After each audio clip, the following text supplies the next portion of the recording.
everybody, I thought I would show you guys how I make my Snello. This is something you can give any of your bottom dwellers. My snails love it, the corridors love it, the plecos like it, and even all the other fish will peck at it. So it's just a good all-around snack for them. You're going to need baby food. I prefer just to do the green beans. This is a size container. I'm sorry I don't have the ounces on there, but I use this many of the baby food, green beans in this case, and then I fill it about halfway with water because I like to make a little bit of a bigger batch. This is crushed up calcium. You can use calcium tablets. I grated a couple of cuttle bones. You're going to need about 1 to 2 tablespoons of that. Knox gelatin, just the plain. I use 2 packets. You can use just 1, make a smaller batch. I use 2. I like it a little bit thicker. It's a little less messy in the tank. This is just about 4 tablespoons of fish food. Any fish food you have. It could be flakes, it could be freeze-dried shrimp, anything you have. I just happen to have Tetra granules, and then I had some samples of granules from some other brands. So we have that. In here's the good stuff I've got. It's kind of gross. But I've got 1 cube of bloodworms, 1 cube of brine shrimp, and 1 cube of krill. That will really make it tasty for them. They'll go crazy for it. And then this is the spirulina powder. I will tell you to be careful with this. It stains everything. If it gets on your carpet, it stains. It turns everything green and blue, so I don't put much of this in there. Maybe a tablespoon for the whole batch. Maybe. It's very good for them, but it's very messy, so I don't put a whole lot in there. So you start out by heating up your baby food, your green beans. Oh, you're gonna need ice trays too. I just got these cute ones at, I think, IKEA. Super cheap, but they're a good size to feed them. So over here in the microwave, we have our hot baby food. Not the most appetizing or the best smelling, but you want it hot so you can melt the gelatin. So you get this hot. I do it at 10-20 seconds at a time. That way you're heating it gradually. You're not going to scorch anything. Then you're going to add your gelatin. There's just 1 packet. I'm going to see what it does and then look at the other one. It will take quite a bit of mixing of this. You want to make sure you get it all incorporated. And I can't take credit for this recipe. I got it off of YouTube, and I feel so bad I cannot remember the girl's name that I got it off her channel. But I did steal the recipe and just kind of tweaked it. There are other videos out there with recipes, and you just kind of tweak it for your fish and what they like. So there you've got your Knox gelatin mixed in there, almost smooth. You just want to make sure there's no clumps. And then we're going to add, I may not add all of this, we'll see, because you want to judge the consistency of it a little bit. You don't want it too thick, but you want it thick enough and you want it tasty enough for everybody.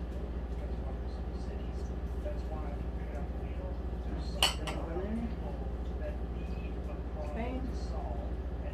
Now you're getting a nice, tasty, right? Anybody want dinner? And of course it's going to start smelling like green beans and seafood. Yummy.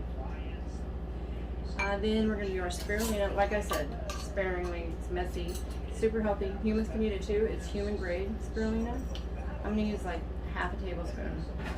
And you're going to see it's going to change this to a real pretty color, a real dark color. It has a definite smell to itself too. It smells like seaweed, just dried vegetation, which is what it is. So, but you can see that made it a real dark color.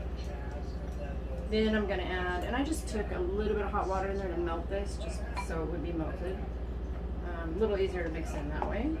I have used the frozen not bloodworms, but tubiflex worms, just because they're super messy to feed in the tank. So I started just mixing it in with the Snello because it was less messy. And I'll show you what I do to feed them in the tank too. I do put it on a little plate kind of thing, because if you put it on the gravel or the substrate, it gets everywhere, so it can be a mess. The calcium is good for everybody, especially your snails. I'm going to put like 2 tablespoons in there, and you're going to see it's going to change the color again and get a little foamy.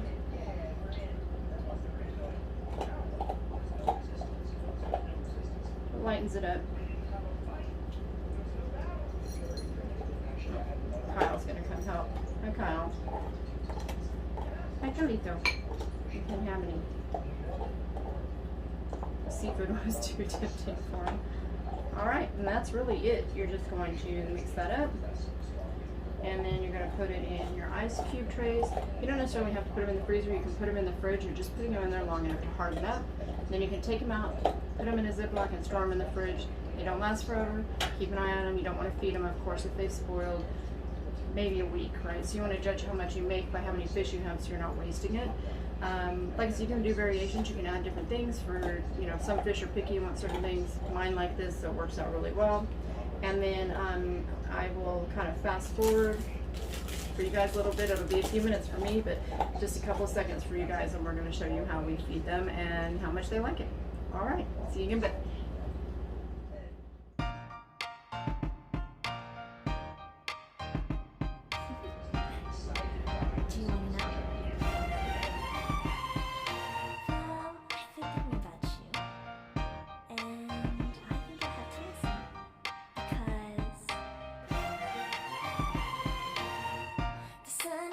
It's a beautiful day. My beginning will be as bright as the sun. Come, won't you come along? And it feels so bright. It's like luck is raining on me. Go and follow your heart. Doesn't matter how far. There is so much love to give. Something's telling me this time. Baby, baby, now I know. Baby, baby, gotta go. There is so much love to give. Something's telling me it's right. When you came to me, oh, I knew it's you. All right, we are back. It has been a couple of hours, and the Snello came out great. I did little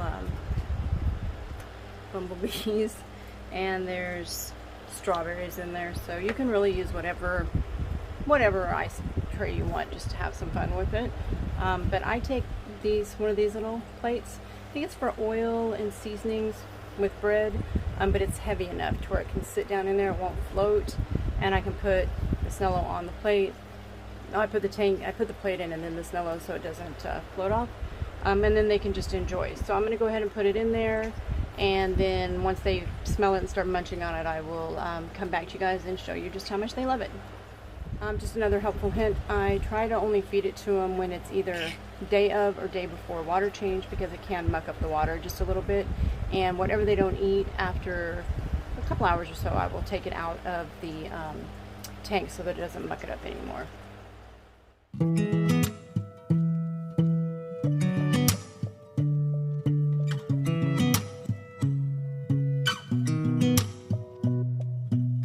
I found the video where I got this recipe, so I will link that in the description below. Thank you so much for taking the time to watch. Please subscribe, share, like, comment, and everybody stay happy, healthy, and safe out there.